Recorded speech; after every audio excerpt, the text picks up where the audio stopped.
इस कार्यक्रम के प्रायोजक हैं कृषि एवं किसान कल्याण मंत्रालय, भारत सरकार। रिसाले भाई राम राम। धर्मे भाई आपने भी राम राम। और भाई कार्यक्रम जो सुन रहे हैं किसान वाणी, उन सब बाण भैया ने हमारी राम राम। तो धर्मे भाई, हाँ रिसाले भाई, देखिए आज कह रहे थे कि भाई जो दाल है किस तरह महंगी होती जाने लग रही है। भाई पूछे मन्ना, वो क्या करते ना, दाल रोटी खाओ प्रभु के गुण गाओ। बस वो तो बातें नहीं रही भाई, वो बात ही रही है नहीं, क्योंकि दाल है भाई कितनी बहुत महंगाई हो गई है। तो और क्या करते ना भाई, पौष्टिक आहार से, और भाई दाल तो भाई सस्ती है, और दाल रोटी तो स्वाद भी रहा करता, लेकिन भाई वह चीज तो महंगाई ना भाई कति कमर तोड़ दी। बिल्कुल। तो धर्मे भाई बात न्यू है कि जो जिस तरह के जो भी भाई किसान भाई दालों की खेती करना चाहवा है, पर बात यह है कि जिस तरह की मौसम ने देखा है कि हमारे उरा तो भाई दालों की थोड़ी सी किल्लत ये रहा है कि मौसम नहीं है उसके मुताबिक। अगर चने की दाल बोवाएं भाई, चने बोवाएं या मसूरी बोवाएं और खेती कराएं, तो भाई जब बारिश का मौसम आ जाए, बादल गरजा, बिजली लसका है, तो जिससे भाई जो है ना फूल खराब हो जाएंगे। भाई फूल खराब हो गए तो समझ ले कि भाई खेती जो है ना होएगी नहीं, नुकसान हो जाएगा। पर भाई इस बात की जानकारी भाइयों को दे रहे हैं, जो भी किसान भाई दलहनी फसल लेना चाहवा है तो उस बारे में भाई थोड़ी सी जानकारी भाइयों को दे दें। और भाई जानकारी तो नहीं है कि जो जानकारी हमने साझा करी है, और इसका जो हमारे साथ जो इन्होंने बातचीत करी है वो है डॉक्टर जे.एन. भाटिया, और इनके साथ जो है ना बात करी है वीरेंद्र भाई ने। और भाई बात भी यही करी है कि जो दलहनी फसल है इनकी देखभाल किस डाल करनी है। तो धर्मे भाई पहला यह बात सुन लें, बाकी बातें बाद में करेंगे। बिल्कुल। Doctor JN. भाटिया जी, पूर्व कृषि वैज्ञानिक। हाँ वीरेंद्र जी, जैसे आपने बात करी दलहनी फसलों की, तो ये बहुत बड़ा मुद्दा है एक तरह से, क्योंकि दो इसके फायदे हैं। पहला तो ये है कि हमारे यहाँ जो हमारा जो देश है वो शाकाहारी देश है जी, और यहाँ की जो मुख्य मतलब जो प्रोटीन है कहाँ से मिलता है, दालों से मिलता है। तो दालों का क्षेत्र भी कम हो गया एक तरह से, और जो है उसकी जो उत्पादकता भी कम हो गई है। तो ये बड़ा अहम विषय है एक तरह से। डॉक्टर साहब, ये भी कहा जाए कि भारत जो है दलहनी फसलों का सबसे बड़ा उत्पादक भी और उपभोक्ता भी है। बिल्कुल, इस्तेमाल भी घरों में, हर घर में दाल बने। हाँ बिल्कुल, बनती थी वैसे, आजकल बनती थी, अब थोड़ा कम हो गया प्रचलन सब्जियों की तरफ भी रुझान। आजकल तो हम 60,000 करोड़ रुपए की जो दालें हैं दूसरे देशों से आयात कर रहे हैं अपनी जो पूर्ति करने के लिए, है जी। तो इसलिए बहुत आपने जो अहम मुद्दा उठाया है, इसमें कोई दो राय नहीं है, क्योंकि जो दलहनी फसलें हैं दो फायदों में आपसे लिए फायदेमंद है। एक तो आपके जो शरीर के लिए प्रोटीन उपलब्ध करवा रही है जी, और दूसरा ये हमारी जमीन की जो उपजाऊ शक्ति है उसको ये बढ़ा रही है, क्योंकि हमारे यहाँ वायुमंडल में 78.8% जो नाइट्रोजन है वो फ्री अवस्था में है, और उसको जो दाल वाली फसलें, एक राजमा की फसल को छोड़ के और सारी जो फसलें हैं इनकी जड़ों में गांठें होती हैं, जैसे आपने देखा होगा। उन गांठों में जो है छोटी छोटी जो है नोडुल होते हैं, उसके अंदर बैक्टीरिया होते हैं, बड़ी छोटी छोटी ग्रंथियां सी। हाँ, ग्रंथियां होती हैं। यदि आप मतलब सारे पौधों को पाड़ के देखो आप, जैसे ढांचा है, मूंग का पौधा है, अरहर का पौधा है, सोयाबीन का है, चने का है, उड़द का है, दाल इसका मसूरी का है, तो छोटी छोटी गांठें होती हैं। और ये गांठें वीरेंद्र जी जो हमारे यहाँ अरहर में भी होती है, इसी प्रकार है। हाँ, सिर्फ एक ही पौधा है, जैसे दो दलहनी फसलों का है राजमा, उसके अंदर ही मतलब ये गांठें होती हैं।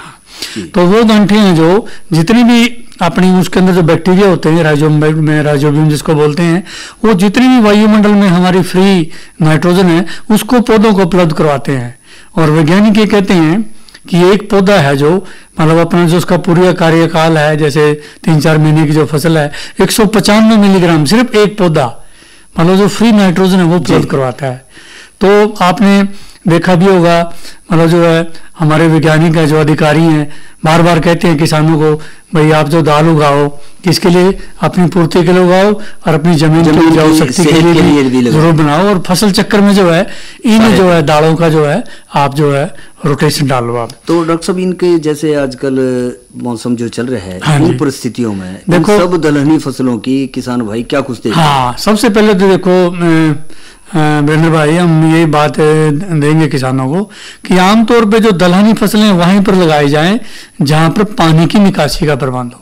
अच्छा, जल निकास की अच्छी व्यवस्था। हाँ, क्योंकि आमतौर पे देखा गया है यदि आपने ऐसे खेतों में लगा दी जहां पर डूंगी है वो तो सारी खत्म हो जाए। तो एक तो ये हमने ध्यान रखना है शुरू में जो है एक तरह से, और दूसरा फिर हमने ये करना है, बरसात का मौसम चल रहा है, बरसात का मौसम है क्योंकि बहुत खड़ा करता है तो निकलने का जो प्रोविजन है नहीं है, तो सबसे पहले तो ये कोशिश करनी चाहिए ऊंचे में लगाओ आप। दूसरा ये अच्छी यदि हमने पैदावार लेनी है, अच्छी किस्म, आजकल बहुत किस्में आ रही हैं, और दूसरा जो है मतलब जो है इसमें कई बीमारियां आती हैं, तो जड़ गलन आती है शुरू में ही, रूट रोट जो आती है एक तरह से, वो बड़ी खतरनाक बीमारी है इसमें। तो इसके लिए ये हमें कि जो शुरू में ही हमने जो है अपना जो बीज है उसको उपचार करना है, हमने दो चीज़ों से उपचार करना है हमने।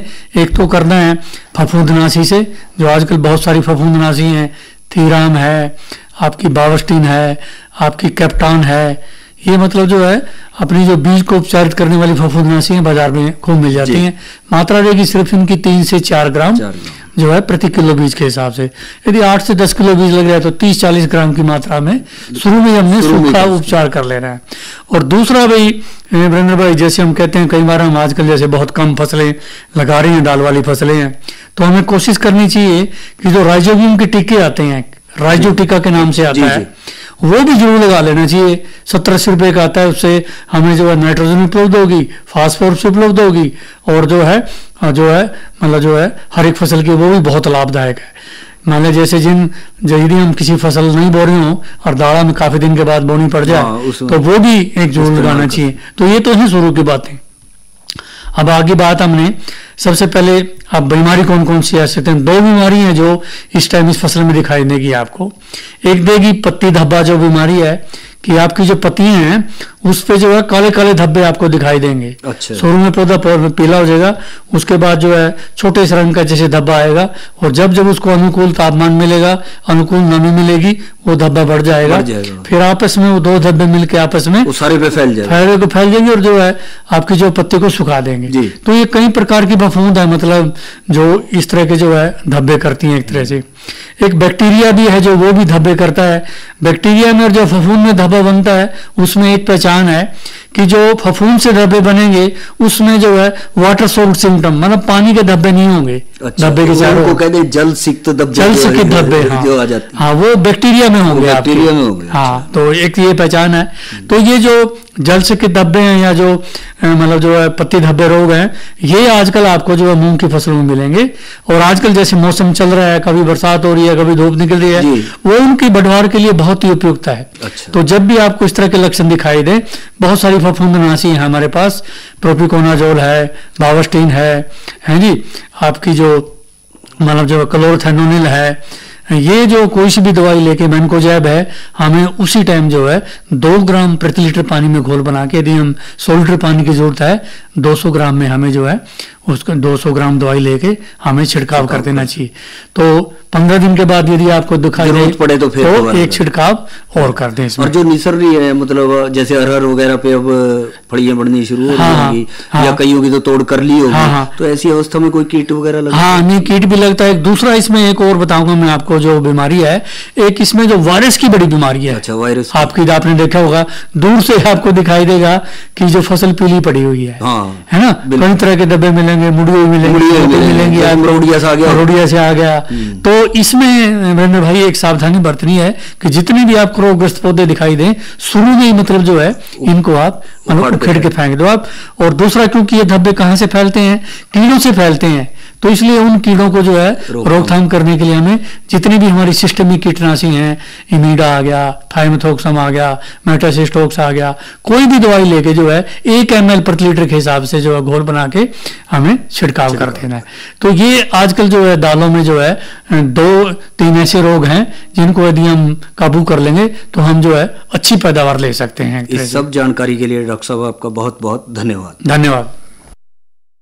तो धर्मे भाई, हाँ रिसाले भाई, बात तब आपने बहुत बढ़िया करवाई। और देखो वीरेंद्र भाई ने सारी बातचीत पूछ ली, जो भाई एक मन में उत्तेजना हो भाई, कभी यह बात रह जावे, तो सारी बात बढ़िया तरीके पूछ ली। अच्छा, ये तो आपने चर्चा तो देखो सुनवा दी, पर जो है ना एक चर्चा अपनी भी चालू कर दें।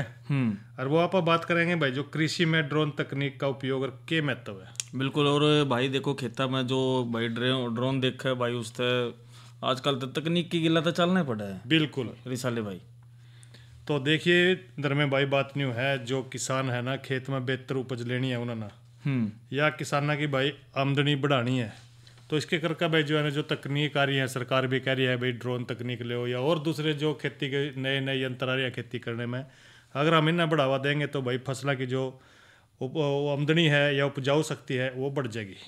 और इसके गिला गिला जिस तरह की जो फसलों की बुआई कटाई है, इस बात का ध्यान रखा है कि जिस तरह कई बार नहीं देखा है कि भाई खेत में कोई कीट तो नहीं लग रहा, या भाई कहीं पानी देने की तो नहीं कमी रहेगी, तो ऐसी ऐसी बातें ना देख कर न्यू का है भाई न्यू याद आ जाए कई बार, तो अगर भाई ड्रोन हो हमारे पास, ड्रोन गिले हैं, सारी जो है ना बातें सही हो जाएंगी और इनका पता भी लगा सका है इधर में भाई। क्योंकि दुनिया भी आज जो है जो कृषि के काम करने लग रहे हैं, जिस तरह के नैनो टेक्नोलॉजी आ रही है, या ड्रोन का जिसका जिक्र कर रहे हैं, आर्टिफिशियल इंटेलिजेंस का जो है उपयोग बढ़ता जाने लग रहा है दुनिया यही बोल दिया करें। बिल्कुल बिल्कुल सही कह रहे। तो भाई इस तरह जो है ना देश भी जो है ना सरकार कृषि का जो क्षेत्र हमारा है उसमें तकनीक का जो उपयोग है उसको बढ़ाने लग रही है। और भाई ड्रोन का जो खेती में तो बड़ा महत्व है। देखिए इधर में भाई बात न्यू है, खेत में ड्रोन का इस्तेमाल जो है ना फसलों पर जो कीटनाशक का छिड़काव करना है ना, तो किसानों खातर बड़ा आसान हो गया, क्योंकि भाई जो ड्रोन है इस काम को जो है ना पारंपरिक तरीके की तुलना में बहुत जल्दी कर सका है और अच्छी डाल कर सका है। कई बार इधर में भाई बात न्यू है, जिस तरह के अगर कोई मजदूर खेत में लेकर जाएंगे तो भाई जो है ना उसने टंकी भरनी पड़ेगी और भाई वो खेत में पंप गिला स्प्रे करा, पर ड्रोन का तो नहीं है भाई, वो एक बार जो है ना जो दवाई है वो लेकर चला जाएगा ऊपर और भाई सारे खेत में उसने छिड़क दे है। कितने आसान तरीके से वो हो सका है। बिल्कुल। और रिसाले भाई देखो जो नुका करते ना भाई, जो हम कोई दवाई छिड़का है तो भाई हमारे हाथा पर भी लग जावे, खतरा भी रहा है, ठीक है, वो खतरे से भी बचाओ। और अच्छी तरीका ना जो ऊपर तो जिस तरह पंखा हो, अगर ड्रोन जिस तरह हो ना, वो कोई से भी हिस्से को छोड़ता नहीं है, अच्छी तरीका दवाइयाँ न छिड़क दे हुए हैं, जिससे हमारी उपज बहुत बढ़िया हुआ। बिल्कुल। हर एक बात है दर में भाई, ड्रोन का उपयोग खेत में करेंगे जिस तरह के जो पानी देना है उस पर निगरानी अच्छी डाल रख सका है। और ड्रोन में लगे कई बार जो है ना मल्टी स्पेक्ट्रल जो सेंसर है न्यू पहचान कर सका है कि भाई कोई जो हिस्सा है खेत का वो खाली तो नहीं रह गया, पानी तो नहीं उठा भाई, ज़्यादा आ गया या कम आ गया, ये सारी बातें जो है ना ड्रोन के लिए बड़े आसान तरीके से कर सका है। और ड्रोन का भाई उपयोग हम फसल के स्वास्थ्य की निगरानी करने में कर सका है।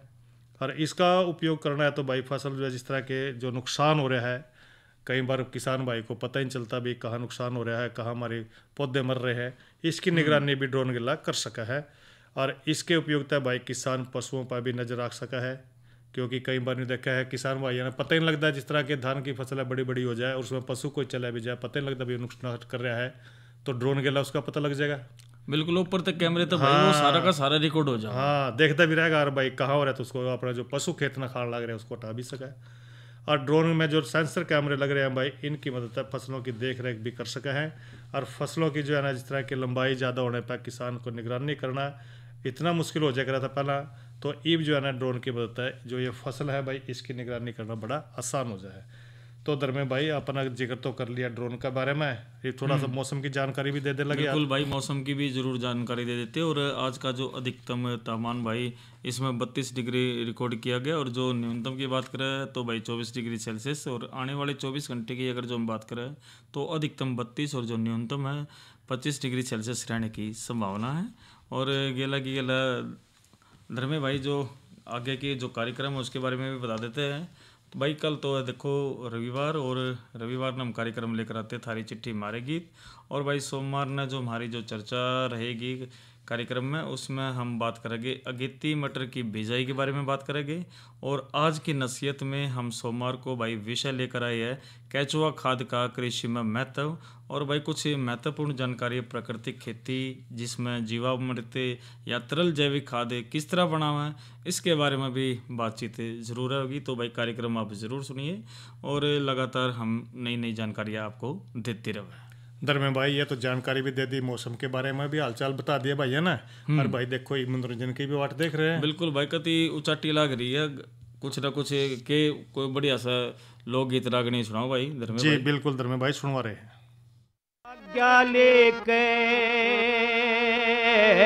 चाल पड़ा गंगा की सुरती लाई, और मेरा धर्म बिगड़ जागा जय मरगी मात तिसाई, मरगी मात तिसाई।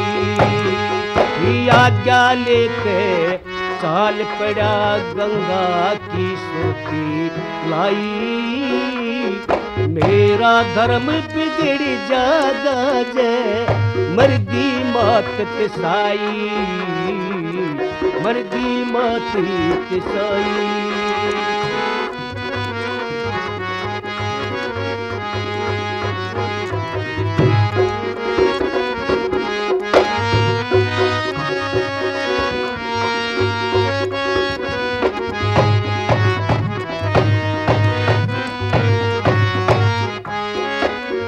भाई थोड़ी सी जब दूर गया वह मेरे गबू कड़ी मार गए, एक नहीं वह 20-30 और कैया के लंगार गए।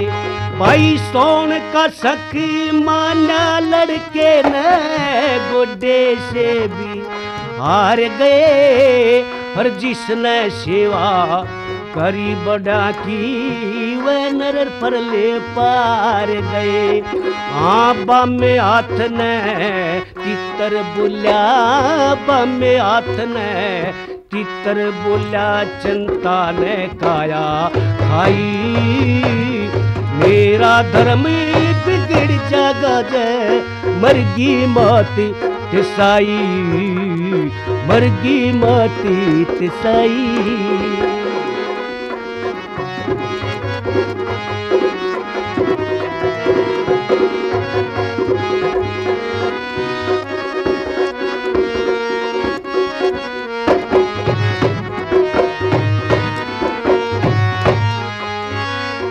भाई ताप निवाई जाडे चढ़ गए जब भी नहीं डरा, देखी जागी जो कुछ होगी अंडा का ख्याल करा। हाँ फिर भी उल्टा नहीं हटाया गे न कदम धरा, पैदा सोए न पैदा जगत में जन्म्या सोए मरा। फिर सैम अचानक सर्प लिकड़ गया, सैम अचानक सर्प लिकड़ गया, वो काला काट गया राई, मेरा धर्म बिगड़ जागा जय मरगी मात तिसाई, मरगी मात तिसाई।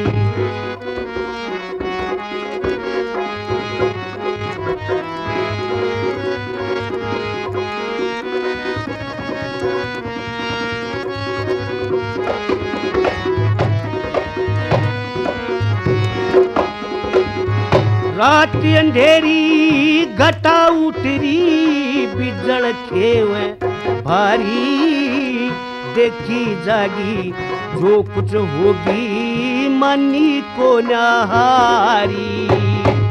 मरण तया गए डर को न लड़के ने बात बेचारी, धर्म की रक्षा करा करे से वह सच्चे गिरधारी।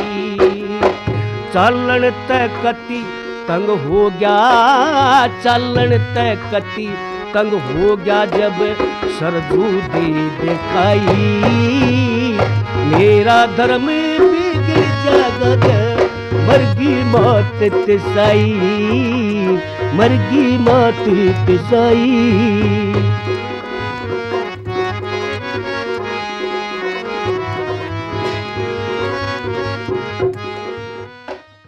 तो रिसाले भाई रागनी तो बहुत बढ़िया सुनवा दिया आपने, और भाई दो चर्चाएं महत्वपूर्ण भी कर ली, और भाई देखो दाल की भी बात करी, बहुत बढ़िया जो बातचीत आपने सुनवाई।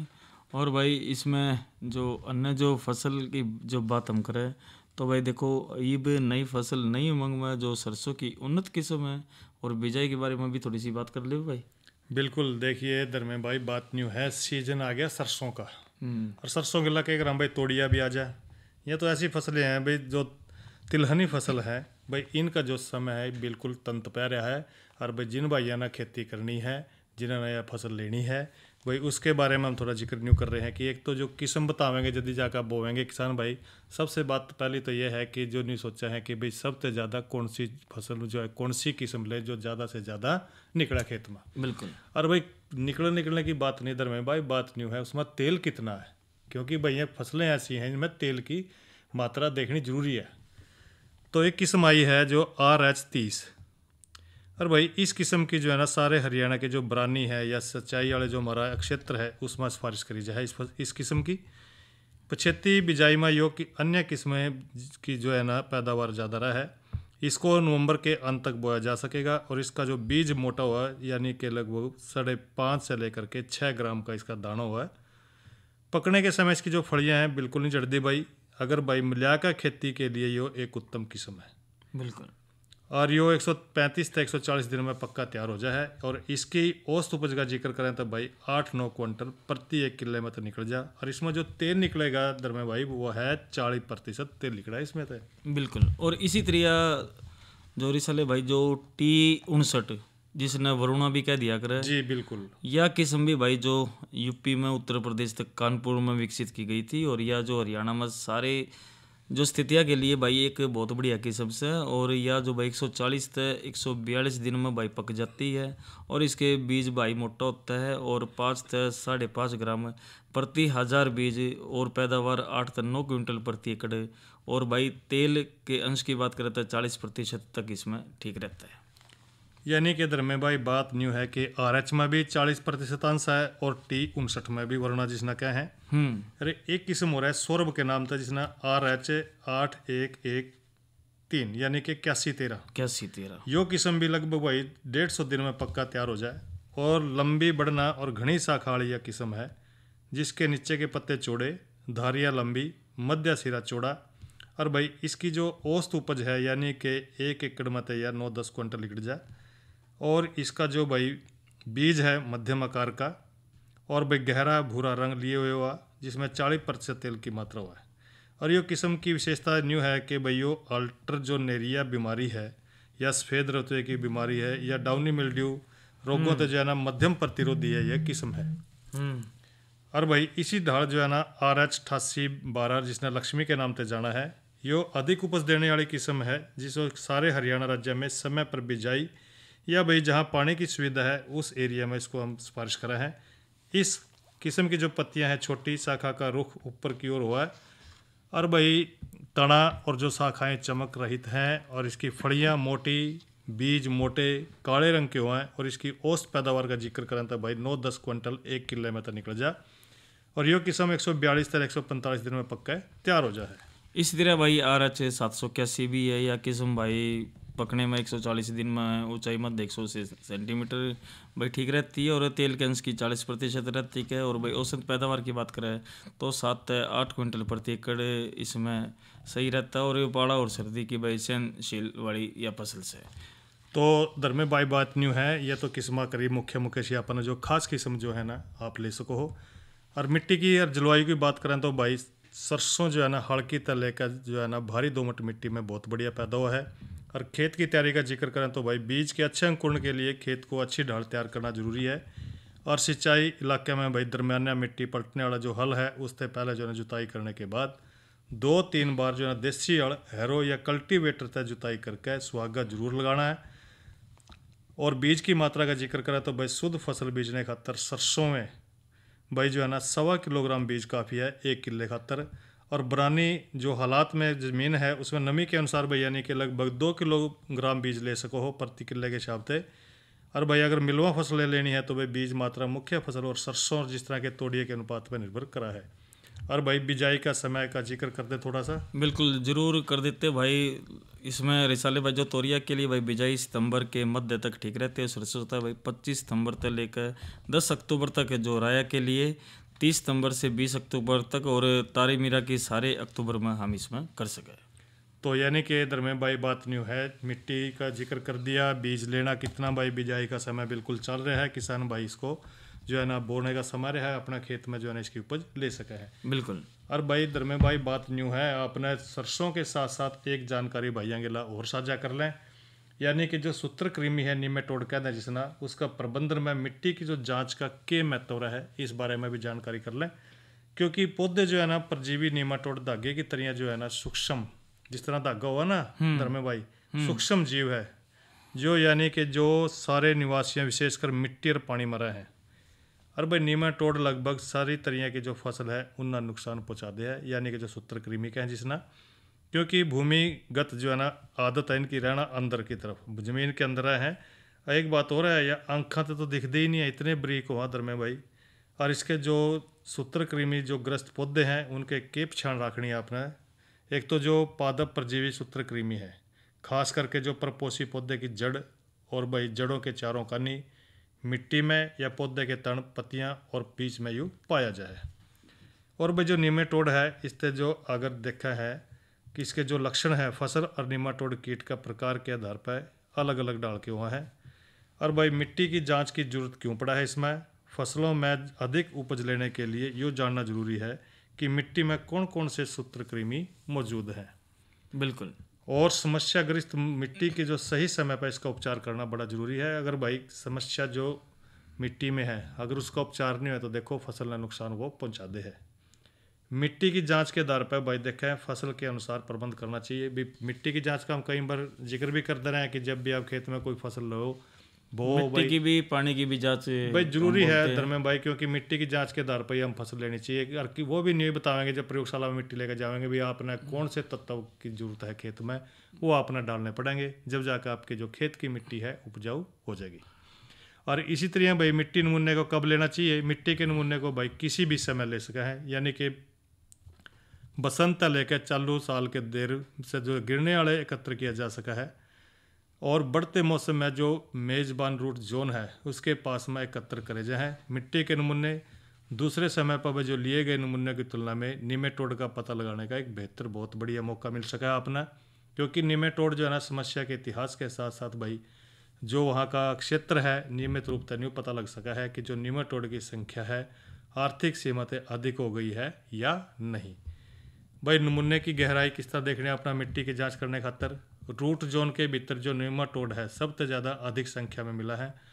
और वही फसलों के लिए उथली जड़ों से नमूने ले सको हैं। नमूना लगभग 20 सेंटीमीटर गहराई तक ले जाया जा है, 20 से 40 सेंटीमीटर अधिक, खासकर जहाँ गहरी जड़ें फसलें जिस तरह के पेड़ है अमरूद और नींबू वर्गीय जो फलों में रूट जोन के पास तक मिट्टी और जड़ों के भाई इकट्ठे करने चाहिए। लेकिन कुछ प्रजातियां में 30 से लेकर 60 सेंटीमीटर के जो उच्चतम आबादी है उनकी वहाँ अपना मिलेगी। बिल्कुल।